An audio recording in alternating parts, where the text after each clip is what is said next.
विद्यार्थी मित्रांनो नमस्कार. मी श्री वानखेडे सर तुम्हा सर्वांचे स्वागत करतो. आज आपण पाहूया सेतू अभ्यासक्रम, विषय गणित, वर्ग 10वा आणि दिवस आहे 19वा. मित्रांनो, मागील काही दिवसापासून आपण सेतू अभ्यासक्रम अभ्यासत आहोत आणि मी माझ्या या चॅनेलवरती, यूट्यूब चॅनेलवरती रोजच्या दिवसा जो अभ्यासक्रम येत आहे त्या प्रमाणात प्रसारित करीत आहोत.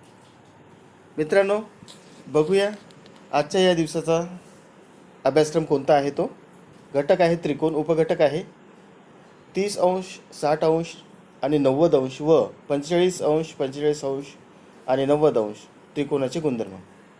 म्हणजेच युनिट ट्रायंगल आहे आणि sub unit properties of triangle of angles 30, 60 and 90 degree and another triangle is 45, 45, 90 degrees. आणि क्षमता विधाने आहेत 30, 60, 90 व 45, 45, 90 या त्रिकोणाचे गुणधर्म समजणे व त्याचा वापर करणे, त्याचा वापर करता येणे.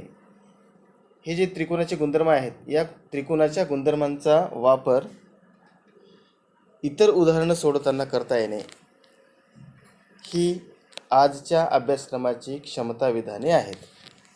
तर बघूया आजच्या या अभ्यासक्रमामध्ये आपल्याला काय पाहता येईल, काय दिलेलं आहे सिलेबसमध्ये. तर या ठिकाणी जरा आठवूया. रिमेंबर नाव. सोबतच्या त्रिकोण ABCच्या बाजूमधील संबंध पायथागोरसच्या प्रमेयानुसार लिहा.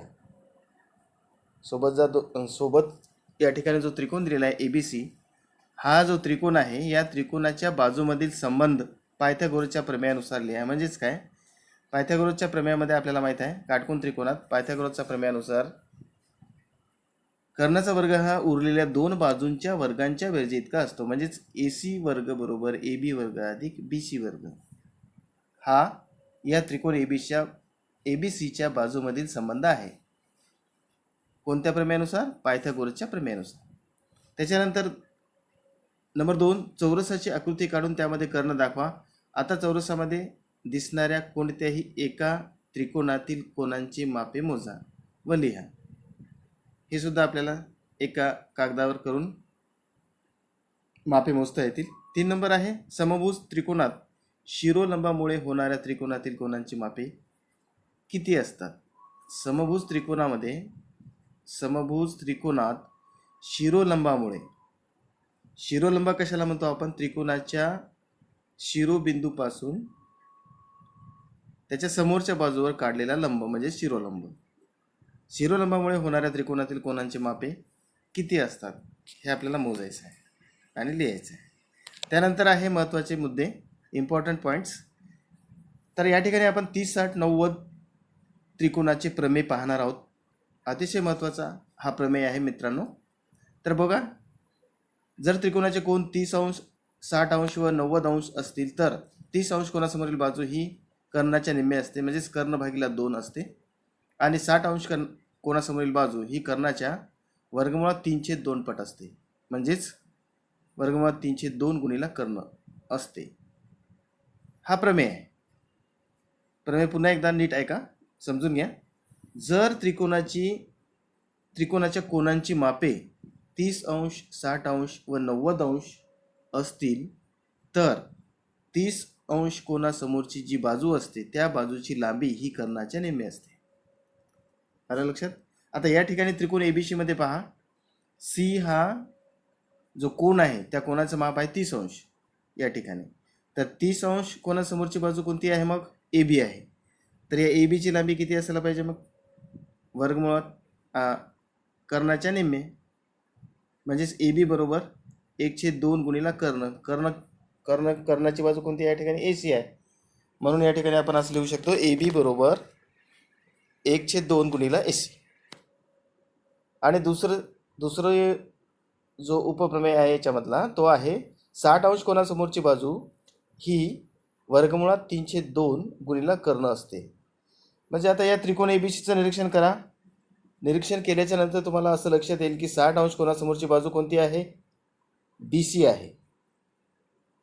म्हणून BC बरोबर काय होईल? मग BC बरोबर वर्गमुळात 3/2 गुणिला कर्ण म्हणजे या ठिकाणी कोणता? AC आहे.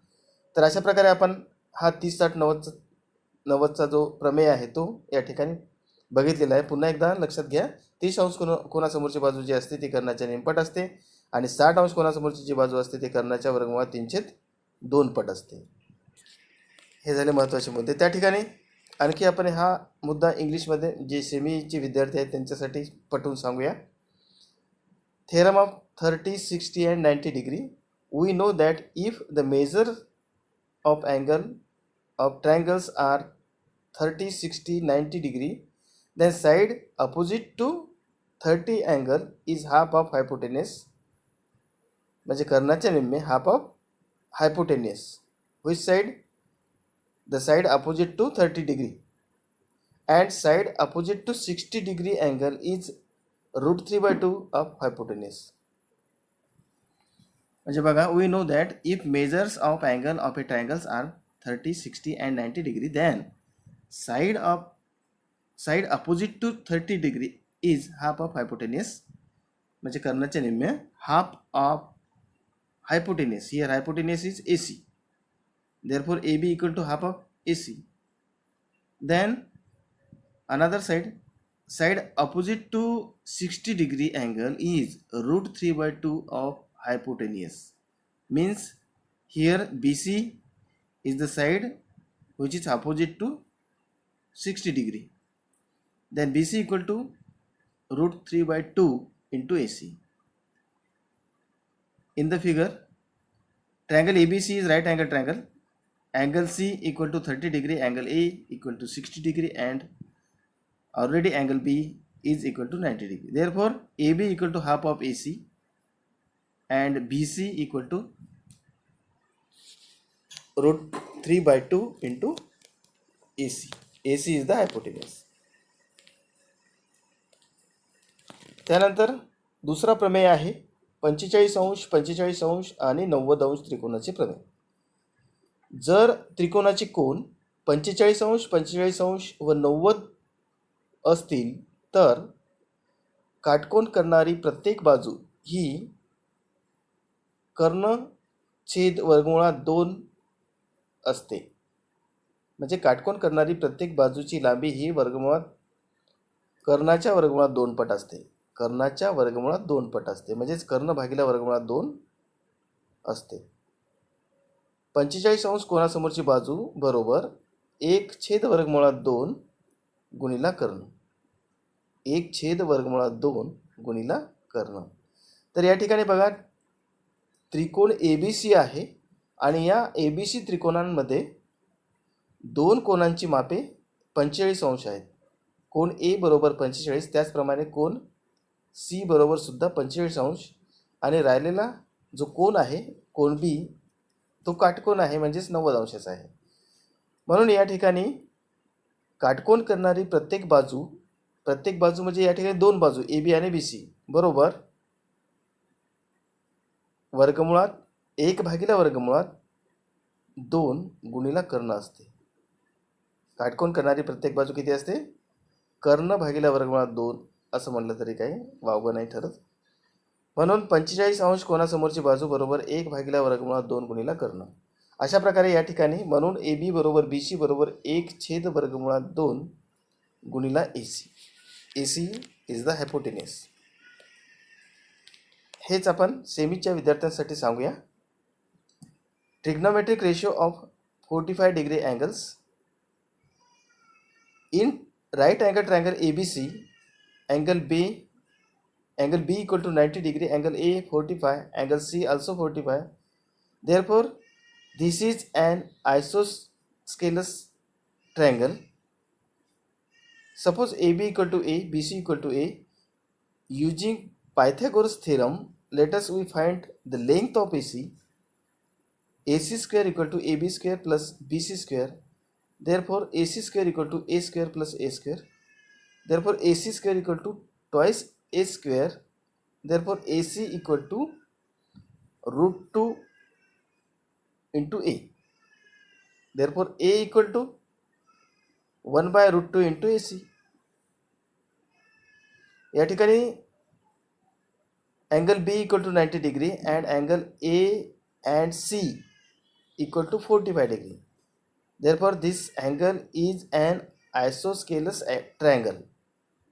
Therefore, this triangle ABC is isosceles triangle, and here AB and BC equal to A. Then by Pythagoras, using by Pythagoras, AC square equal to AB square plus BC square. Therefore, AC square equal to twice A square. Therefore, AC, only AC equal to root 2 into A, and therefore A equal to 1 by root 2 into AC. Therefore, AB equal to BC equal to 1 by root 2 into AC. हे झाला 45 अंश, 45 अंश आणि 90 अंशाचा प्रमेय. तर बघूया यावरील एक्झाम्पल, म्हणजे utilization of 30, 60, 90 degree theorem and also 45, 45, 90 degree theorem. म्हणजे हे जे दोन त्रिकोण आपण पाहिले या ठिकाणी आता, या दोन त्रिकोणांचा उपयोग आपल्याला या दिलेल्या उदाहरणांमध्ये कशा प्रकारे करता येते ते या ठिकाणी पाहूया. सोबतच्या आकृतीमध्ये जर PR बरोबर 12 सेंटीमीटर असेल तर PQ व QR ची किंमती शोधा. उकल मेजर अँगल P म्हणजे मापकोन P बरोबर 60 अंश, मापकोन Q बरोबर 90 अंश आणि मापकोन R बरोबर 30 अंश. म्हणून 30, 60, 90 त्रिकोणाच्या प्रमेयानुसार 30 अंश कोणासमोरची बाजू बरोबर 1/2 गुणिला कर्ण, म्हणजे कर्णाच्या निम्मे आहे. आपण ह्याचं सूत्र पाहिलेलं आहे. 30 अंश कोणासमोरची बाजू ही कर्णाच्या निमपट असते. कोण्या त्रिकोणामध्ये? 30, 60, 90च्या त्रिकोणामध्ये. म्हणून PQ बरोबर हाफ इंटू PR.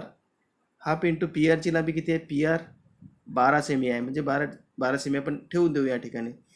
म्हणून अशा प्रकारे PQ बरोबर 1/2 गुणिला 12 बरोबर 6 सेमी. म्हणून 30 अंश कोणासमोरची बाजू 6 मिळाली आपल्याला. त्यानंतर B आहे 60 अंश कोणासमोरची बाजू बरोबर वर्गमूळ 3/2 गुणिला कर्ण आहे. या ठिकाणी 60 अंश कोणासमोरची बाजू आहे? QR. म्हणून QR बरोबर वर्गमूळ 3/2 गुणिला PR, आणि PR ची बाजू तुम्हाला माहितीच आहे 12 आहे. म्हणून QR बरोबर वर्गमूळ 3/2 गुणिला 12 बरोबर 6 वर्गमूळ 3 सेंटीमीटर. तर अशा प्रकारे या ठिकाणी आपण 30, 60, 90 या त्रिकोणांच्या गुणधर्माचा वापर या ठिकाणी केलेला आहे. तर दुसरं उदाहरण आहे 45 अंश, 45 अंश आणि 90. हा जो त्रिकोण, हा जो फॉर्म्युला आहे या त्रिकोणाच्या गुणधर्माचा, त्याच्यावर आधारित हे गणित आहे. दुसरं एक्झाम्पल, एका चौरसाचा कर्ण 10 वर्गमूळ 2 सेंटीमीटर असल्यास त्याची बाजू काढा. चौरस म्हणजे सर्व बाजू समान असतात, हे माहिती आहे तुम्हाला. तर या ठिकाणी ABCD हा चौरस असून AC बरोबर 10 वर्गमूळ 2 सेमी आहे. त्रिकोण ABC हा 45, 45, 90 अंशाचा त्रिकोण आहे. आता या ठिकाणी काय झालं, कर्ण AC मुळे, चौरसाचा कर्ण AC मुळे काय झालं, या चौरसाचे 2 त्रिकोणामध्ये रूपांतर झालेलं आहे. आणि ABC हा एक त्रिकोण त्यामधील आपण घेतलेला आहे अभ्यासासाठी. या त्रिकोण ABC मध्ये, आता या त्रिकोण ABCच्या 2 बाजू सारख्या आहेत ऑलरेडी, कारण तो चौरस होता ना. चौरस असल्यामुळं सर्व बाजू समान होत्या आणि त्यामध्ये त्रिकोण तयार झालेला आहे आणि त्या त्रिकोणाच्या 2 बाजू सारख्या आहेत. म्हणून AB बरोबर BC बरोबर किती? बरोबर 45 अंश कोणासमोरची बाजू बरोबर 1/2 गुणिला कर्ण, म्हणजेच AB बरोबर BC बरोबर 1/2 गुणिला AC. आणि AC दिलेलं आहे आपल्याला या ठिकाणी, ते आहे 10 वर्गमूळ 2.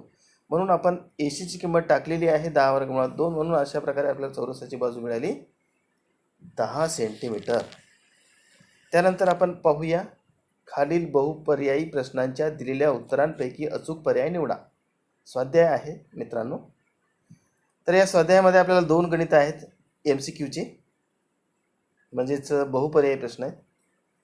त्यापैकी पहिला आहे, समद्विभुज काटकोन त्रिकोणाच्या प्रत्येक लघुकोनाचे माप किती असते? समद्विभुज काटकोन त्रिकोणाच्या प्रत्येक लघुकोनाचे माप किती असते?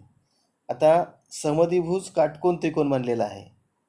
या ठिकाणी समद्विभुज आहे त्रिकोण आणि तो काटकोन त्रिकोण आहे, म्हणजे एक कोण तर ऑलरेडी 90 अंशाचा आहेच आहे आणि दुसरे 2 समद्विभुज असल्यामुळे दोन्ही कोण सारख्या मापाचे असले पाहिजे. आणि आता त्या ठिकाणी 90 अंश गेले 180 मधून, कारण तुम्हाला माहिती आहे की त्रिकोणाच्या तिन्ही कोणांच्या मापांची बेरीज असते 180 अंश. म्हणून आपण काय केलं, या ठिकाणी 180 मधून 90 अंश वजा केले काटकोनाचे आणि उरलेल्या 90 म्हणजे 2 कोणाची मापे असली पाहिजे आणि ते समान असले पाहिजे, कारण बाजू समान आहे म्हणजेच त्या बाजूसमोरील कोण समान असतात. म्हणून याचं करेक्ट पर्याय उत्तर होईल कोणतं? बी, 45°. म्हणून या ठिकाणी आपण असं लिहू शकतो की समद्विभुज काटकोन त्रिकोणाच्या प्रत्येक लघुकोनाचे माप 45° असते, म्हणजेच ऑप्शन बी हे करेक्ट ॲन्सर झालं. त्यानंतर दुसरं आहे, एका समभुज त्रिकोणाची बाजू 12 सेमी आहे तर त्याची उंची किती? एक समभुज त्रिकोण घेतला आपण आणि त्याची बाजू म्हणजे शिरोलंब टाकला आपण, एक लंब टाकला ए पासून बाजू बी सी वर, ए डी हा लंब टाकला आणि आपण एक त्रिकोण त्या ठिकाणी, दोन त्रिकोण तयार होतात, ए डी सी आणि ए डी बी. तर आपण ए डी सी त्रिकोण गृहीत धरूया.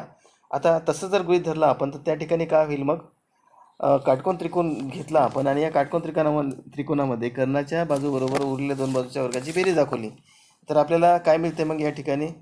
हे जर आपण सोडवलं, ए डी बरोबर जर आपण काढलं तर ते मिळते आपल्याला 6√3. म्हणून याचं उत्तर आहे डी. अशा प्रकारे या दुसऱ्या बहुपर्यायी प्रश्नाचं अचूक उत्तर आहे डी. तर त्यानंतर दुसरा प्रश्न आहे मित्रांनो, सोबतच्या आकृतीवरून ए बी व बी सी काढण्यासाठी खालील कृती पूर्ण करा. या ठिकाणी ॲक्टिव्हिटी आहे. ॲक्टिव्हिटी कोणती आहे? To find out B C and A B, complete the activity. B C एकरूप ए बी एकरूप बी सी पक्षामध्ये दिलेलं आहे आपल्याला, ए बी एकरूप बी सी पक्ष, म्हणून कोण ए एकरूप कोण सी, एकरूप बाजू समोरील कोण. तुम्हाला आता सांगितलेलं आहे मी की एकरूप बाजू समोरील कोण एकरूप असतात आणि एकरूप कोणासमोरच्या बाजू एकरूप असतात. म्हणून या प्रमेयाचा वापर करून किंवा या गुणधर्माचा वापर करून आपल्याला खाली लिहिता येईल. म्हणून angle A equal to angle C बरोबर काय येईल मग? 45°, कारण एक 90° आहे, दुसरे दोन कोण 45-45चेच असतील मस्ट. म्हणून 45 पहिल्या बॉक्समध्ये आणि मापकोन बी बरोबर 90°. म्हणून 45-50-90 त्रिकोणाच्या प्रमेयानुसार ए बी बरोबर काय येईल? ए बी बरोबर बी सी बरोबर 1/2 गुणिला ए सी आणि खालीसुद्धा काय येईल मग? 1/2 गुणिला ए सीच्या ठिकाणी वर्गमुळात 8 ठेवलं या ठिकाणी आणि बरोबर शेवटच्या बॉक्समध्ये फायनल आन्सर काय येईल मग? 1/2 गुणिला 8 म्हणजेच वर्गमुळात 4 हे उत्तर येईल, म्हणजेच 2. म्हणून लास्टच्या बॉक्समध्ये काय येईल आन्सर? 2 हे आन्सर येईल. अशा प्रकारे ही ॲक्टिव्हिटी आपण पूर्ण केलेली आहे. यानंतरचा प्रश्न आहे तिसरा प्रश्न आहे, काटकोन त्रिकोणी एल एम एनमध्ये एल एम हा कर्ण असून कोन